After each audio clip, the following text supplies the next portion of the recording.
Welcome back to our YouTube channel. आज हम class 9 के इकोनॉमिक्स का first chapter the story of village Palanpur का नेक्स्ट पार्ट देखेंगे।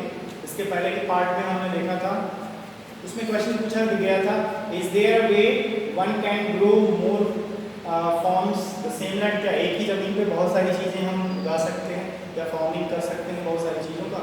तो उसका आंसर यही था कि वेदर के अकॉर्डिंग हम अपनी फसलों को उगाते हैं और उन फसलों में हम कैटल्स के लिए चारा भी निकाल लेते हैं फसलों के लिए।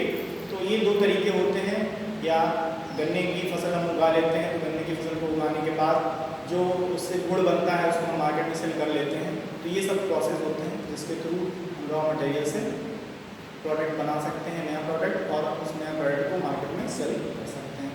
अब उसके बाद का हम देखते हैं इस वीडियो में। The main reason why farmers are able to grow 3 different crop in a year in Palampur is due to the well developed system of irrigation।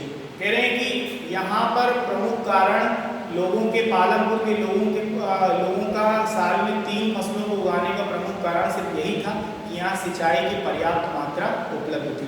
अर्थात सिंचाई के लिए कहने का मतलब यहाँ पे कि सिंचाई सबसे बड़ी समस्या जो होती है इरिगेशन नहीं होती है, सिंचाई होती है। तो यहाँ पर पूरी तरीके से वेल अप टू डेट था, ट्यूबवेल वगैरह थे और नलकूप वगैरह लगे हुए थे और बारिश भी हो जा रही थी। तो इसी के वजह से लोग यहाँ के पालमपुर के जो ग्रामीण गांव है पालमपुर, वहाँ के जो लोग थे वो साल में 3 फसलें उगाया करते थे। Electricity came early to Palampur. यहाँ पे विद्युत जो है बहुत समय से आ जाती थी। एक major impact was to transform the system of irrigation, और यही प्रमुख कारण था जो ट्यूबवेल वगैरह जो इरिगेशन सिंचाई के लिए पूरी तरीके से काम कर रहे थे, क्योंकि यहाँ पे विद्युत की कोई समस्या नहीं थी। गांव में जनरली देखा जाता होगा कि आप भी बहुत सारे बच्चे जो हैं यूट्यूब जो भी इस चैनल को देख रहे हैं या जो भी इस वीडियो को देख रहे हैं उसमें बहुत सारे बच्चे ऐसे हैं जो ग्रामीण क्षेत्र ग्रामीण परिवेश से जुड़े हुए हैं। वहाँ पे आपने देखा होगा कि बिजली के आने और जाने का समय निर्धारित नहीं होता है। बिजली कभी भी किसी भी समय आ जाती है, थोड़े समय रहती है चली जाती है। तो इससे सबसे ज़्यादा नुकसान ग्रामीणों को होता है, कृषकों का होता है। जो ऐसे ग्रामीण जो कृषक भी हैं जिनके पास अपनी ज़्यादा मात्रा में खेती है, वो खुद इरिगेशन सिंचाई करते हैं, तो उनको दूसरे संसाधन जनरेटर वगैरह का इस्तेमाल करना पड़ता है। लाइट के भरोसे पर वो काम नहीं कर पाते, क्योंकि लाइट जो है उनके समय पे निर्धारित समय पर या एक निश्चित अंतराल तक नहीं रहती है। Its major impact was the transform the system of irrigation. Persian wheels were till then used by farmers to draw water from the well and irrigate small fields। Persian well का इस्तेमाल करते हैं जो किसान है, पर्सियन वेल कुओं का इस्तेमाल करते हैं इरिगेशन सिंचाई के लिए। People saw that the electric run tube well could irrigate much larger area of land more effectively। उसके बाद जैसे जैसे डेवलपमेंट हुआ, जैसे जैसे प्रगति हुई, वैसे लोगों ने ये देखा कि जो ट्यूबवेल जो इलेक्ट्रिसिटी से चलते हैं वो ट्यूबवेल ज़्यादा मात्रा में पानी से सिंचाई, ज़्यादा मात्रा में पानी निकाल रहे हैं, उससे सिंचाई हो रही और ज़्यादा क्षेत्र जो है कवर हो रहा है। तो लोगों ने उसको प्रेफरेंस देना स्टार्ट किया। The first few tube wells were installed by the government. और पालमपुर गाँव में कुछ ट्यूबवेल जो है गवर्नमेंट द्वारा लगाए गए, सरकार द्वारा सरकारी ट्यूबवेल लगाए गए। Soon, however, farmers started seeking up private tubewell. और जल्दी ही जब किसानों ने ये देखा कि सरकार द्वारा लगाया गया ट्यूबवेल जो है बहुत भारी मात्रा में पानी निकाल रहा है जमीन के अंदर से और सिंचाई का एक बड़ा क्षेत्र जो है कवर हो रहा है, तो उनके मन में भी इच्छा हुई प्राइवेट ट्यूबवेल लगाने की, और लगभग जगह जगह पर सबने प्राइवेट ट्यूबवेल्स लगाने शुरू कर दिए। Soon, however, farmers started seeking आप प्राइवेट ट्यूबवेल्स अपने पैसे से ट्यूबवेल लगाना शुरू कर दिया। एज अ रिजल्ट उसका परिणाम ये रहा, बाई मिड 1970 1970 ईस्वी के मध्य में the entire cultivated area 200 hectares was irrigated. कि 200 हेक्टेयर जो एरिया था वो पूरी तरीके से इरिगेट सिंचाई होने लगी जब लोगों ने सरकार द्वारा चलाई गई योजना के माध्यम से जो ट्यूबवेल लगाया गया था उसी को देख करके अपना प्राइवेट ट्यूबवेल भी अपना इन्वेस्टमेंट करके लगाया।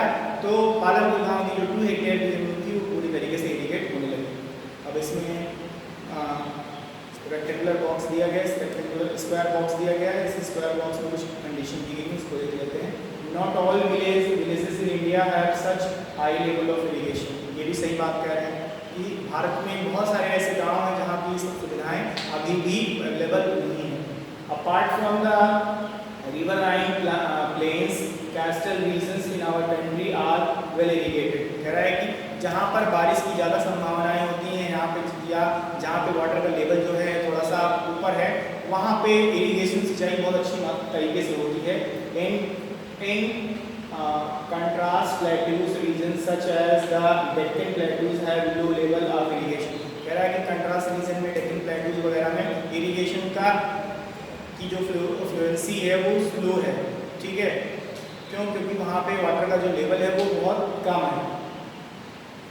Of the total cultivated area in the country is little less than 40% is irrigated every even today.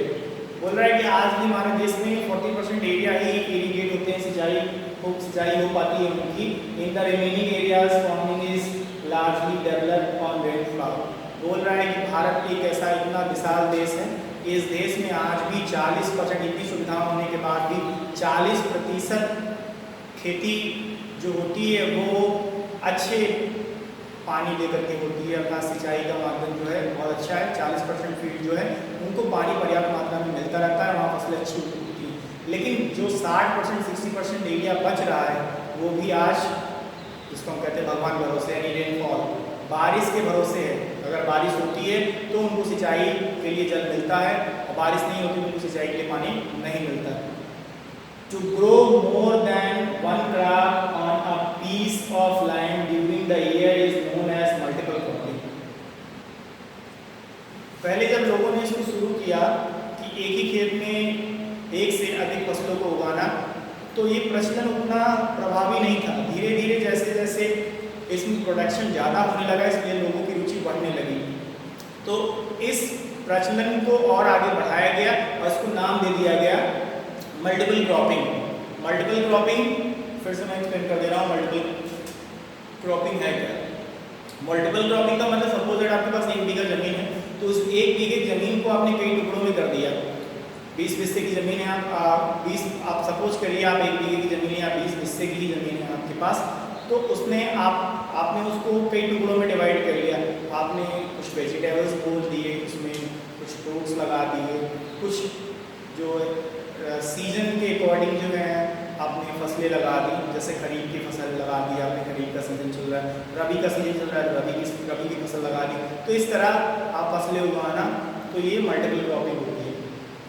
It is the most common way of increasing production on a given piece of land. ये बहुत ही सामान्य माध्यम है जिससे किसी एक जमीन से अपनी उत्पादन क्षमता को बढ़ा सकते हैं। All farmers in Palanpur grow at least 2 main crop। Palampur का हर किसान कम से कम 2 फसलों को उगा रहा था अपनी जमीन पे। Many are growing potatoes, बहुत सारे आलू उगा रहे थे। And the third crop is the past 15 to 20 years। As the third crop is the past 15 to 20 years। कह रहा है जो तीसरी फसल है वो बहुत समय पहले 15 से 20 साल पहले उगाई जाती थी। यहाँ पे कुछ फसलों के नाम भी दिए गए हैं, वीट है, बाजरा है, शुगरकेन है, पोटैटो, ये मेन फसलें हैं। इनमें से कोई 2-3 फसल वो उगाते थे की जमीन पर। इसी के साथ ये पेज नंबर 3 कंप्लीट होता है। अब हम नेक्स्ट वीडियो में लेकर के आएंगे, इसमें कुछ टेबल दिए गए हैं, उस टेबल के थ्रू ग्रोथ हम देखेंगे कि पहले के समय में फसलों की क्या ग्रोथ थी और आज के समय में फसलों की क्या ग्रोथ है। So for today sufficient. Thank you very much. जय हिंद, जय भारत।